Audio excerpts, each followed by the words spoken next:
ધોરણ 11 chapter 2 સ્વાધ્યાયનો 2.9 example છે 2.9 જેની રકમ એના અંદર બે દાખલા આપેલા છે. તો પહેલો દાખલો આપણે જોઈએ. જેની રકમ છે એ કોઈ એક સમયગાળામાં સ્થાનાંતરનું માન, જેને ઘણીવાર અંતર પણ કહે છે, અને કોઈ કણ દ્વારા આટલા જ સમયગાળામાં કાપેલું કુલ પથલંબાઈ. અહીંયા શું કહેવા માંગે છે? તો સ્થાનાંતરને ઘણી વખત શું કહે છે? અંતર પણ કહે છે. તો અહીંયા આપણે જોઈએ તો અહીંયા એ બિંદુ લઈ દઈએ અને અહીંયા બી બિંદુ લઈ લઈએ. બી બિંદુ તો અહીંયાથી 0 થી સ્ટાર્ટ કરીને અહીંયા માની લો કે તમે 1 કિલોમીટર કાપ્યું છે અથવા 5 કિલોમીટર કાપ્યું છે. કેટલું કાપ્યું છે? 5 કિલોમીટર. તો સ્થાનાંતર એટલે શું? સ્થાનાંતર તો અંતિમ સ્થાન માઇનસ પ્રારંભિક સ્થાન. આ થઈ ગયું. તો અંતિમ સ્થાન કેટલું છે? આ પ્રારંભિક છે. અહીંયાથી શરૂઆત કરી અને તમે 5 કિલોમીટર અંતર કાપ્યું તો અહીં બી સ્થાને પહોંચી ગયા. તો એ 5 કિલોમીટર એ અંતિમ સ્થાન છે. અંતિમ તો અહીં 5 માઇનસ 0 કરો તો તમને કેટલું મળ્યું? 5 કિલોમીટર મળ્યું. આ સ્થાનાંતર મળ્યું. સ્થાનાંતરનું સૂત્ર છે અંતિમ સ્થાન માઇનસ પ્રારંભિક સ્થાન. તો અહીંયા અંતર ઘણી વખત અંતર પણ કહે છે. અંતર એટલે કાપેલું કુલ અંતર, કુલ પથલંબાઈ. પથલંબાઈ એટલે કાપેલ કુલ અંતર, કાપેલ કુલ અંતર. તો કુલ અંતર એટલે અહીંયાથી તમે જેટલું અંતર કાપ્યું હોય એટલું. તો અહીંયાથી ગતિની શરૂઆત કરી તો તમે કેટલું અંતર કાપ્યું? 5 કિલોમીટર કાપ્યું. અથવા અહીંયા એ બી લખી શકો છો. એ બી માઇનસ એ, બી માઇનસ એ. તો એ જવાબ જે મળે 5 કિલોમીટર પડે. અને અંતર કેટલું છે અહીંયાથી? એ થી બી સુધીનું તો એ પણ કેટલું છે? 5 કિલોમીટર. તો અહીંયા શું કહેવા માંગે છે? સ્થાનાંતરની ઘણી વખત અંતર પણ કહે છે. તો સ્થાનાંતર કેટલું છે? 5 કિલોમીટર. તો અંતર કેટલું છે? 5 કિલોમીટર. તો અહીંયા બંને જવાબ સમાન છે. તો સ્થાનાંતરને શું કહી શકાય છે? પથલંબાઈ પણ કહી શકાય છે. તો આ હતો આપણો પહેલો ભાગ. હવે બીજા ભાગમાં શું છે? તો બીજાની રકમ છે કોઈ એક સમયગાળામાં સરેરાશ વેગનું માન અને એટલા જ સમયગાળામાં તે સરેરાશ ઝડપ. આપેલ સમયગાળા માટે કણની સરેરાશ ઝડપને કુલ પથલંબાઈ અને સમયગાળાના ગુણોત્તર વડે વ્યાખ્યાયિત કરવામાં આવે છે. એ અને બી બંને માટે દર્શાવો કે બીજી રાશિ પ્રથમ રાશિ કરતાં મોટી કે તેના જેટલી જ છે. સમાનતાનું ચિહ્ન ક્યારે સાચું હશે? સરળતા માટે ગતિને એક પરિમાણિક ગતિ લો. તો બીના અંદર શું કહે છે? તો એના માટે પણ આપણે એક ઉદાહરણ લઈ લઈએ. અહીંયાથી એથી ગતિ શરૂઆત કરે છે. ગતિ શરૂઆત કરે છે અને અહીંયા ક્યાં સુધી જાય છે? બી સુધી. ક્યાં સુધી જાય છે? બી સુધી જાય. હાલ આટલું લખો. ત્યાર પછી ફરીથી અહીંયા એક બીજી આકૃતિ દોરીએ અને એના માટે પણ લખી દઈએ. તો અહીંયા બી માટે અહીંયા બી સુધી જાય છે. તો હવે તમારે ધારવાનું કે અહીંયા પહેલી આકૃતિ માટે અહીંયા એક આઈ નંબર આપી દઈએ અને અહીંયા I2 નંબર આપી ડબલ આઈ અથવા I2 નંબર.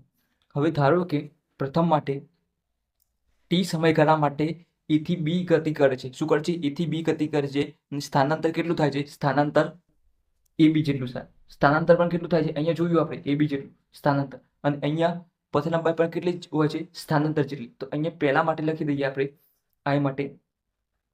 તો ટી સમયમાં એ થી બી ગતિ કરે છે. એ થી બી ગતિ કરે છે ત્યારે સ્થાનાંતર કેટલું છે? સ્થાનાંતર ઇક્વલ ટુ એ બી. આ થઈ ગયું. સ્થાનાંતર ઇક્વલ ટુ એ બી. અને અંતર પણ કેટલું છે? એ બી. આના જેટલું પહેલા જે ભાગમાં જોયું કે એમાં એટલું છે. તો અંતર પણ કેટલું થઈ ગયું? અથવા પથલંબાઈ એ બી. અહીંયા આકૃતિ આઈ માટે બંને સમાન મળે છે. ત્યાર પછી આપણે બીજા માટે જોઈએ. તો બીજા માટે શું છે? આઈ માટે, ડબલ આઈ માટે અથવા 2 નંબર માટે. હવે જો પદાર્થ એ થી બી ગતિ કરે છે, એ થી બી તો આવે અહીંયાથી એ થી બી સુધી આવે અને બી થી શું કરે છે? સી સુધી ગતિ કરે છે. તો અહીંયા સી નામ આપી દઈએ. સી અહીંયા સી સુધી આવે. અંતિમ સ્થાન. હા, અંતિમ લખી દઈએ. અંતિમ. અહીંયા બી ના અંદર શું કરે છે? 2 ના અંદર. તો એ થી બી ગયો અને બી થી પાછું ક્યાં આવે? સી પર આવે છે. સી પર આવે છે. તો અહીંયા તમારે સ્થાનાંતર અને પથલંબાઈ શોધવાનું છે. તો સ્થાનાંતર એટલે શું થાય? સ્થાનાંતર એટલે આ પ્રારંભિક છે, પ્રારંભિક ને આ છે અંતિમ. તો સ્થાનાંતર એટલે અંતિમ માઇનસ પ્રારંભિક થાય. તો અંતિમ શું છે? સી. અહીંયા શું છે? સી અને એ. એટલે આ ભાગ તમારે મળે. કેટલો મળે? અહીંયાથી એ થી સી વચ્ચેનું અંતર કયું મળ્યું તમારે? એસી અંતર સ્થાનાંતર માટે.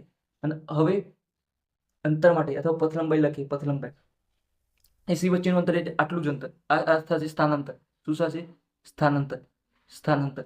અને પતલાનભાઈમાં શું થશે? તો એ થી બી વચ્ચેનું અંતર તે કાપ્યું, એ તો ખરું જ, એ થી બી વચ્ચેનું અંતર, અને બી થી સી, પાછું બી થી સી પણ એડ કરવું પડે. તો અહીંયા માની લો કે અહીંયાથી આપણે 5 કિલોમીટર લખી હતું, તો 5 અને આ સી 2.5 કિલોમીટર હોય, અથવા 2 કિલોમીટર હોય, તો આ 5 ને 2 7 થાય.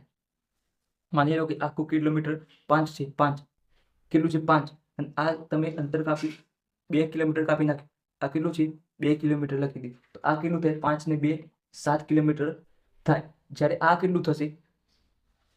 આ 0 અને અહીંયા 2 છે, તો આ કેટલું અંતર થશે? અંતિમ માઇનસ પ્રારંભિક. તો અહીંયા 3 થશે. આ માની લો 1 2 અને 3, 4 અને 5. તો અહીંયાથી એ અને સી વચ્ચેનું અંતર કેટલું થશે? 3 કિલોમીટર થશે. 2 તો કપાઈ ગયું. એમાંથી આ 5 જવાનું, 2 આવવાનું, તો વધી ગયું 3. સ્થાનાંતર કેટલું થયું? 3 કિલોમીટર. જે પથ લંબાઈ 7 કિલોમીટર. તો અહીંયા તમારે કઈ રાશિ મોટી આવશે? સ્થાનાંતરની રાશિ નાની આવશે. સ્થાનાંતર કેટલું મળે? 3 કિલોમીટર. તો સ્થાનાંતર કેટલું છે? સ્થાનાંતર નાનું છે પથ લંબાઈ કરતા. અને સ્થાનાંતર પથ લંબાઈ જેટલું પણ છે, એટલે તમે ઇક્વલ ટુ પણ બતાવી શકો છો. તો વેગના અંદર જે સરેરાશ વેગ સૂત્ર છે એના અંદર સ્થાનાંતર આવે છે. સરેરાશ વેગ એ તમે ટી વડે ભાગી દે, બંનેને ટી વડે ભાગી દઈએ તો શું થશે? સ્થાનાંતર ભાગ્યા સમયગાળો. સમય તો શું થાય? સ્થાનાંતર ભાગ્યા સમય એટલે સરેરાશ વેગ less than or equal to પથ લંબાઈ ભાગ્યા સમય. તો અહીંયા શું થાય? સરેરાશ ઝડપ. તો પથ લંબાઈ ભાગ્યા સમય એટલે એનું સૂત્ર શું થશે? સરેરાશ ઝડપ એટલે પથ લંબાઈ ભાગ્યા સમયગાળો, અને સરેરાશ વેગ એટલે સ્થાનાંતર ભાગ્યા સમયગાળો. તો તમારે અહીંયા આ યાદ રાખવાનું છે. સ્થાનાંતર એ નાની રાશિ છે પથ લંબાઈ કરતા, અને પથ લંબાઈ અને સ્થાનાંતર સમાન પણ મળી શકે છે. તો અહીં સરેરાશ વેગમાં પણ સેમ એ રીતને આવે છે. આવું MCQમાં પૂછાઈ ગયેલું છે. તો આ તમારે યાદ રાખવાનું છે. સરેરાશ વેગ એ નાની રાશિ છે સરેરાશ ઝડપ કરતા, અથવા સરેરાશ વેગ અને ઝડપ બંને સમાન પણ મળી શકે છે. તો આ પણ તમારે યાદ રાખવાનું છે. બંને MCQમાં પૂછાઈ ગયેલું છે.